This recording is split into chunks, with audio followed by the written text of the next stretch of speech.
Bonjour à tous et bienvenue au Gré des Vents. On se retrouve aujourd'hui pour un tout nouveau format et Dieu sait que ça faisait longtemps que je voulais lui faire prendre la mer.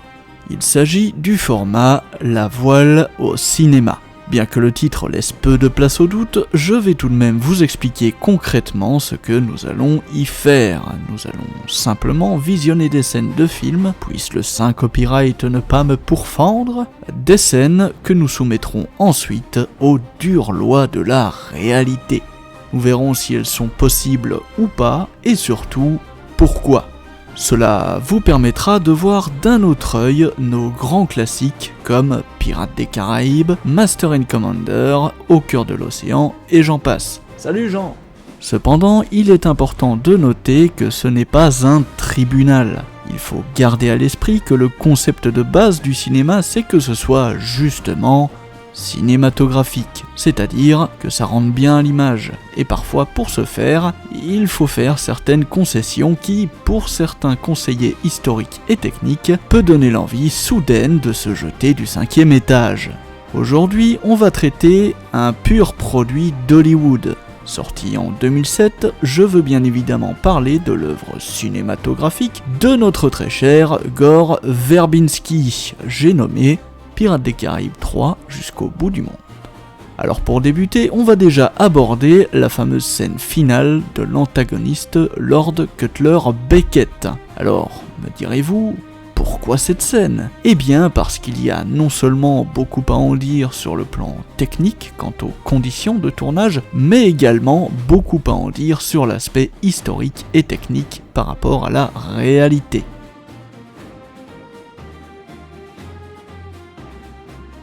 Alors, déjà ici, je vous fais un petit arrêt sur image, et je vous donne quelques secondes pour comprendre le problème. Et oui, bien vu, la provenance du vent. Parce que quand on regarde les pavillons, on remarque que le Black Pearl et le Hollandais volant sont vent arrière, et que le Endeavour également. Mais alors, pourquoi ? Eh bien, sur le plan technique, côté tournage, les animations de tous les navires créés en 3D sont faits individuellement et sont par défaut réalisés subissant un vent arrière. Alors, est-ce un oubli ? Peut-être, car il n'y a là aucune complication si l'on veut que ce soit réaliste. Il suffit simplement de leur faire subir un vent de travers. Certes, le navire qui se trouvera sous le vent à l'Endeavour se fera déventer par ce dernier, mais aura suffisamment d'air, donc d'élan, pour le passer et reventer derrière. Ma supposition est que, d'une part, le fait que les scènes sur le pont des navires soient tournées en physique dans un studio sur fond vert, sur une maquette à l'échelle, et que le gréement soit ajouté en post-production par VFX, donc en effets spéciaux virtuels, fait qu'il y a peut-être eu un manque de cohérence dans la scène, une sorte de faux raccord, on va dire. Et d'ailleurs, en parlant de faux raccord, regardez-moi ça. Dans le début de la scène, on voit que l'Endeavour est vent arrière. Et dans l'image d'après, et hop, bout au vent. Ah ouais, on vous avait prévenu, hein, la météo dans les Caraïbes, ça change très vite. Hein. En ce qui concerne le réalisme et la cohérence historique de la scène, outre le problème du vent, on a le problème pour Beckett de ne pas connaître les capacités de son navire. Et c'est ça qui est drôle.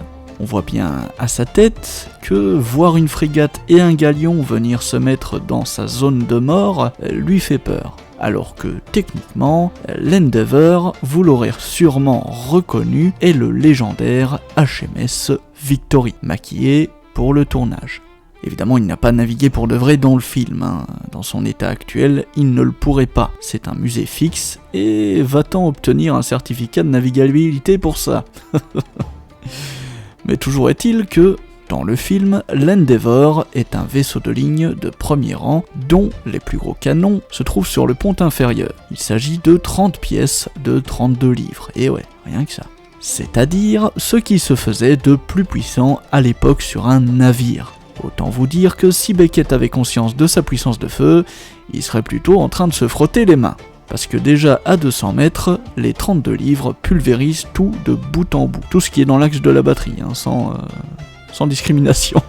Donc venir bord à bord d'un Manowar à bout portant de sa bordée mortelle, c'est purement du suicide. Suffisait simplement que Beckett donne l'ordre de faire feu des deux bords, Black Pearl, hollandais volant, glou-glou, générique de fin, rideau.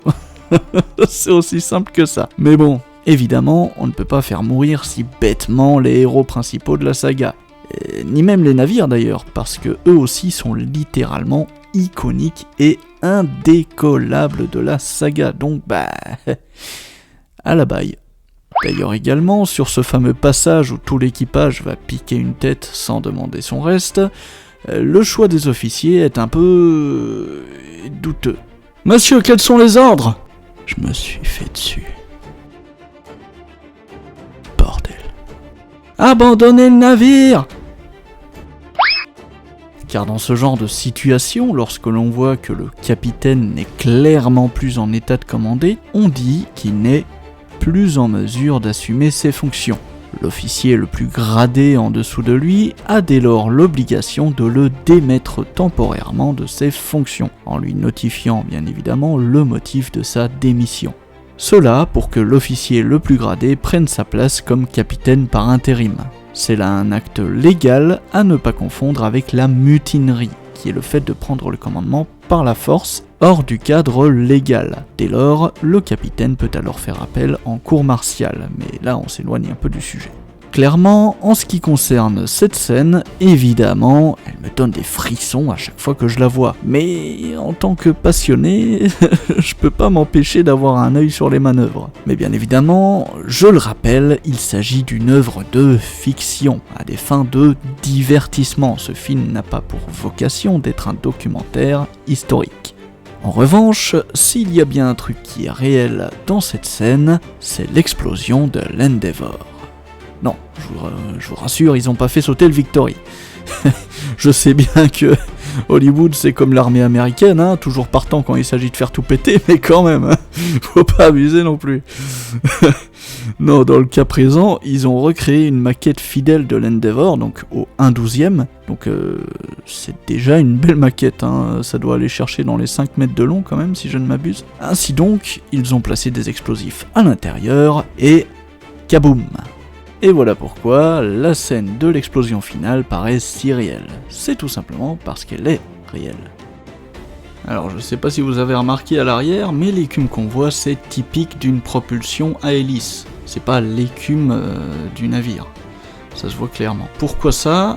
Eh bien tout simplement, alors le modèle que vous voyez, l'Endeavour que vous voyez n'existe pas, hein, ça a été rajouté en post-production. Par contre, ils ont vraiment fait le plan sur un navire plus petit évidemment, qui lui naviguait à propulsion mécanique donc à hélice, et ils ont utilisé le traquiaire, donc le système qui permet de traquer un objet en mouvement, pour coller justement le modèle de l'Endeavour dessus, donc le modèle 3D de l'Endeavour, et voilà, la magie opère.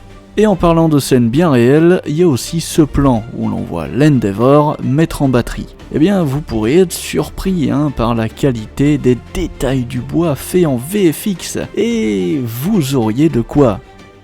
Car il ne s'agit pas de VFX. Et oui, ce plan a bel et bien été tourné sur le HMS Victory lui-même. Oui, je vous parle bien de celui qui est en pot de fleurs là à Portsmouth. Ah, la magie du cinéma, c'est bon. D'ailleurs, on peut s'arrêter sur la mise en batterie elle-même. Quand on voit la vitesse à laquelle les pièces sont mises en batterie, on voit clairement que ce sont de faux canons, non pas à l'esthétique, mais à leur vitesse de mise en batterie. Il faut savoir qu'un canon de 32 livres, ça pèse pas loin de 4 tonnes. Ajoutez à cela que les roues des affûts n'ont pas de roulement moderne, n'ont peut-être même pas de roulement tout court. De ce fait, il y a là aussi beaucoup de friction, et pour les mettre en batterie, à moins d'avoir une gîte favorable, le faire à main nue est tout simplement impossible. Pour ce faire, on utilise des palans. Cette scène de Master and Commander l'illustre très bien. Comme vous le voyez, dans la réalité, alors oui je dis dans la réalité car les scènes de Master and Commander ont été tournées en conditions réelles, mais bon ça je vous l'expliquerai dans le prochain épisode du format. Donc comme je disais, dans la réalité, vous voyez que mettre un canon en batterie est loin d'être aussi rapide, là où sur l'Endeavour ça a pris littéralement 1 seconde. Dans la réalité, on est plutôt sur du 5 à 10 secondes pour les plus grosses pièces. Cependant, encore et toujours, il s'agit d'un choix scénaristique et non pas d'une erreur. Imaginez seulement rester 10 secondes sur le même plan à regarder les canons être mis en batterie. Vous comprenez que ça casse totalement le dynamisme de la scène, parce que 10 secondes dit comme ça paraît pas grand chose, mais je vous laisse compter jusqu'à 10 en visualisant la scène, je pense que vous allez vous dire « Ah ouais, ça fait un peu long quand même ». D'ailleurs, chapeau bas au réal, parce que arriver à faire un film super dynamique, avec un élément de base comme les vaisseaux de ligne de cette époque qui sont tout sauf dynamiques, on se rend pas compte, mais ça reste quand même une jolie performance en soi. Parce que, à vitesse réelle, t'as largement le temps d'aller te faire un café avant que les 3 navires se rencontrent. Et bien voilà, c'était ma petite analyse sur la scène finale de Beckett, en espérant que ça vous a plu. N'hésitez pas à liker, commenter et partager.